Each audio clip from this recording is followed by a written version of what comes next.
Fala galera, sejam bem-vindos a mais um podcast aqui do Dados Críticos. Eu sou o Theory e hoje eu tô aqui sozinho para propor uma discussão para vocês, pra gente conversar a respeito de até quando as ferramentas são úteis dentro do meio do RPG. Essa é uma discussão que eu tenho refletido bastante sobre, é um assunto que tem me feito pensar bastante, principalmente depois que eu comecei o canal e comecei a tentar trazer várias ferramentas e estratégias. E quando eu falo ferramenta, eu tô falando dos VTTs, tô falando das plataformas, mas também estou falando de ferramentas narrativas, técnicas que a gente usa e todo esse tipo de coisa, por exemplo, para preparar uma mesa, técnica de preparação. Quando eu estou falando disso, o que eu quero propor, a discussão que eu quero propor aqui é a seguinte: até que ponto vale a pena a gente utilizar uma ferramenta? Até que ponto a utilização dessa ferramenta mais atrapalha do que ela nos ajuda? E como que a gente consegue perceber isso se está ultrapassando esse limite de mais atrapalhar do que ajudar? Eu estou propondo essa discussão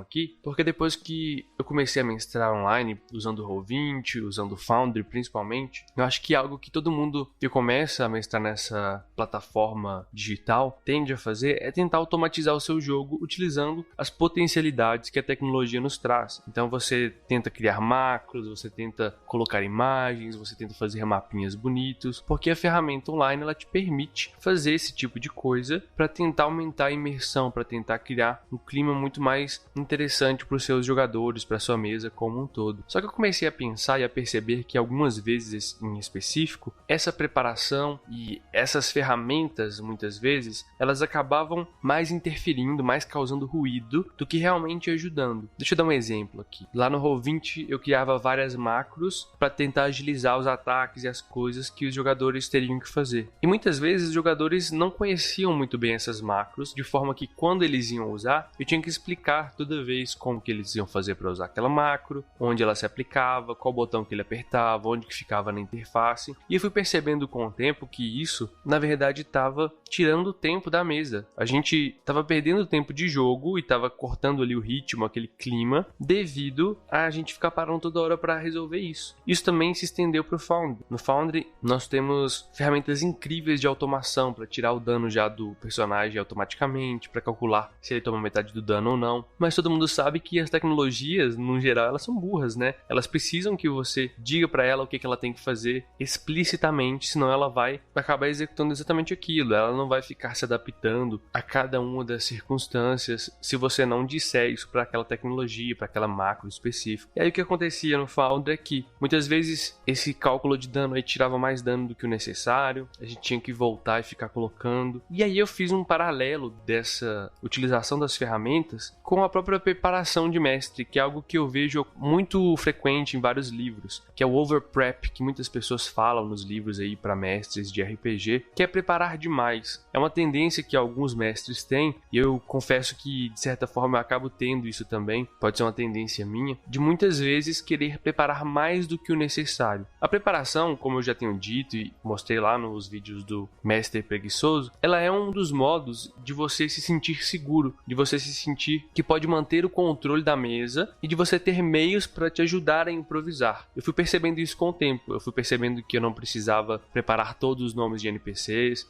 fui percebendo que eu não precisava criar toda uma backstory para cada NPC que eu criava e para cada local, e que muitas vezes eu poderia reaproveitar as coisas, né? Eu já falei do Reskin, que é essa ferramenta de você camuflar as coisas lá no vídeo que eu fiz no canal também. Eu tô falando isso tudo porque com o tempo a gente vai percebendo que com a própria experiência de jogar o RPG, de mestrar o RPG, não tem tanta necessidade de você fazer essa preparação toda. Muitas vezes ela acaba consumindo muito mais tempo, te deixando muito mais cansado do que o necessário. E isso aí tem um contraponto, né? Tem um lado ruim, de que você pode se tornar muito mais cansado do que os outros jogadores, perder o interesse na mesa, porque você está tomando muito tempo para preparar. E na grande e vasta maioria das vezes, você não usa nada daquilo, porque é o que vai acontecer. A história do RPG, ela vai surgir na mesa. Não é algo que você tem como preparar antes. Senão, você nem precisaria estar jogando um RPG, no caso. E fazendo essa analogia, dessa preparação, eu comecei a refletir sobre as próprias ferramentas. Até que ponto elas realmente nos ajudam. E eu acho, trazendo aqui para vocês um pouco da conclusão que eu tive, ou que eu tenho tentado chegar, é que a gente tem que estabelecer o nosso limite, e ele vai ser um limite individual para cada grupo. O quanto a gente está disposto como um grupo de RPG a ficar parando para lidar com a tecnologia em si e não com um RPG. Deixa eu exemplificar. O quanto o nosso grupo está disposto a ficar conversando sobre macros. O quanto o nosso grupo está disposto a ficar lidando com problemas de comunicação do Discord, por exemplo, problemas nas câmeras. Qual que é o limite do nosso grupo? E eu acho que mais interessante ainda é que a gente pense que esse limite ele vai variar dentro do próprio grupo. Tem dias que a gente só quer jogar porque, sei lá, você quer tirar a cabeça de problema, não quer ficar mexendo com macro. E tem outros dias que você está mais disposto a mexer com isso e fazer ali todas os pormenores da ficha para deixar ela bonitinha. Mas a grande questão, um grande alerta que eu tenho pensado e que gostaria que vocês discutissem isso comigo também, podem mandar e-mail aqui, podem nos procurar lá no Discord para conversar sobre isso, é que a ferramenta ela deve ser um aliado para você, ela deve cumprir um propósito. A ferramenta, na sua base, a tecnologia no geral, ela surge como uma forma de você facilitar a sua interação com o ambiente, com o mundo. Então a pergunta que eu acho que nós nos devemos fazer é se realmente está facilitando ou se ele está complicando mais do que o necessário. E é um exercício que eu tenho tentado fazer, sabe? Por mais que existam maneiras de você criar mapas incríveis,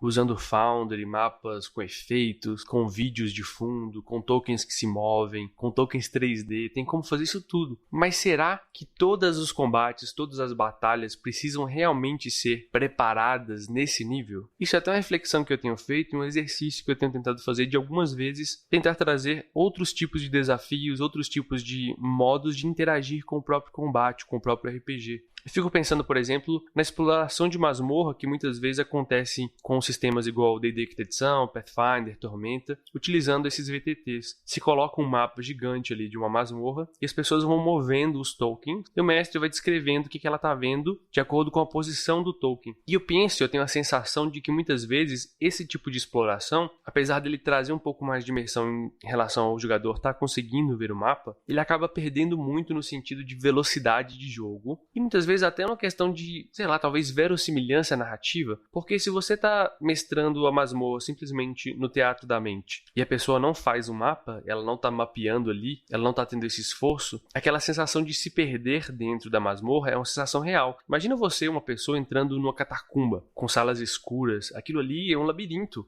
Se você não tentar manter um mapa mental de como você vai voltar ou mesmo desenhar, é muito provável que você se perca ali dentro. Eu sinto que em jogos, quando a gente tende a usar essa exploração usando o teatro da mente, o que acontece é que muitas vezes os jogadores eles tendem, nem sempre acontece, mas eles tendem a tomar mais uma precaução em relação a isso. Já nos mapas desenhados que eles estão vendo ali, eles sabem que eles vão poder se orientar simplesmente olhando para aquele mapa que já existe ali. Então eu sinto que acontece quase uma experiência de meta-jogo, sabe? No sentido mais elementar que eu digo, no sentido de que eu estou explorando essa masmorra sabendo que isso é um jogo e não há nenhum problema nisso, desde que essa seja a proposta, mas eu acho que acaba muitas vezes perdendo um pouco dessa sensação desconfortante que é explorar a própria masmorra. Se naquele mapa ali tem vários desenhos de elementos, móveis, o jogador ele vai perguntar o que são aquelas coisas. Isso é muito interessante porque instiga o jogador a perguntar, a interagir com o ambiente. Mas é interessante também quando não tem nada aparente ali e mesmo assim o jogador interage tentando buscar algo que exista ali para tentar entender melhor esse ambiente e muitas vezes acaba descobrindo a história dessa masmorra e tal. E volta naquilo que eu estava falando, né? Eu entrei aqui nessa discussão do teatro da mente com a tecnologia, mas para exemplificar que nem sempre a gente vai conseguir criar esses mapas maravilhosos, lindos e tudo bem com isso, porque a gente consegue trazer outras experiências, pelo menos na minha opinião, tá galera? Talvez você discorde disso, mas eu acho que a gente consegue trazer outras experiências também muito interessantes sem necessitar de toda essa preparação, que muitas vezes pode até gerar cobrança e outras vezes pode até gerar aquele metajogo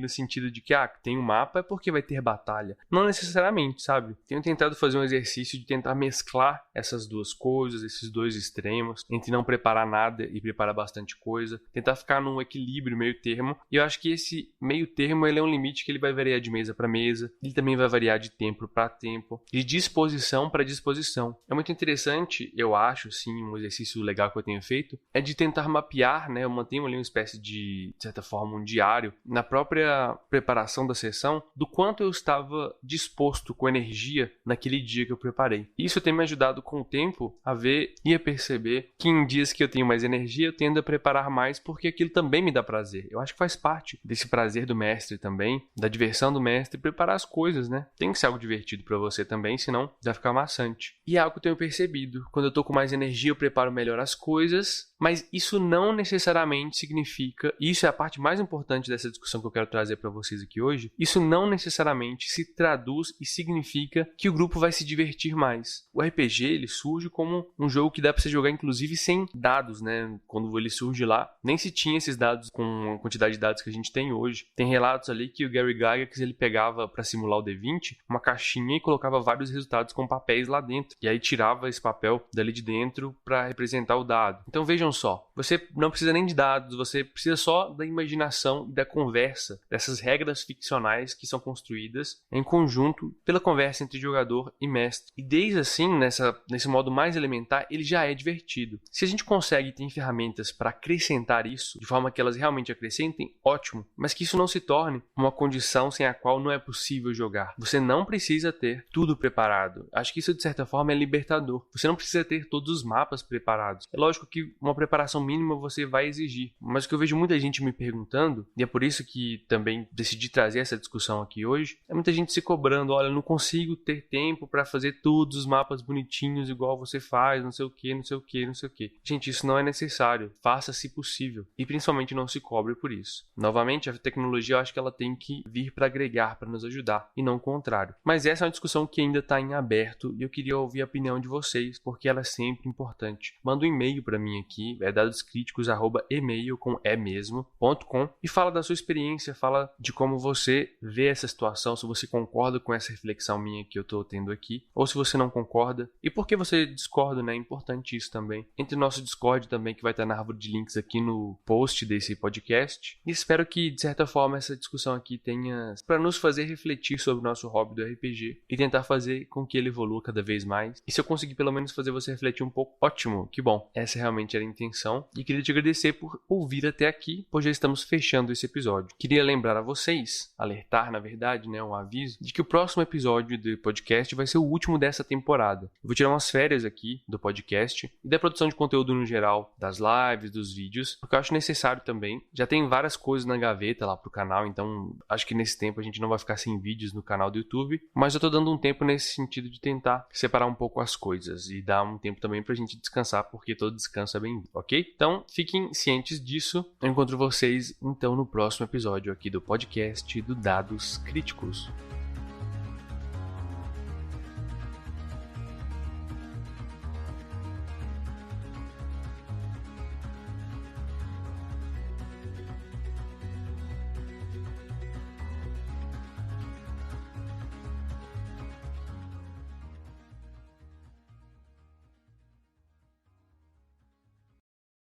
Este podcast foi editado pelo Dados Críticos.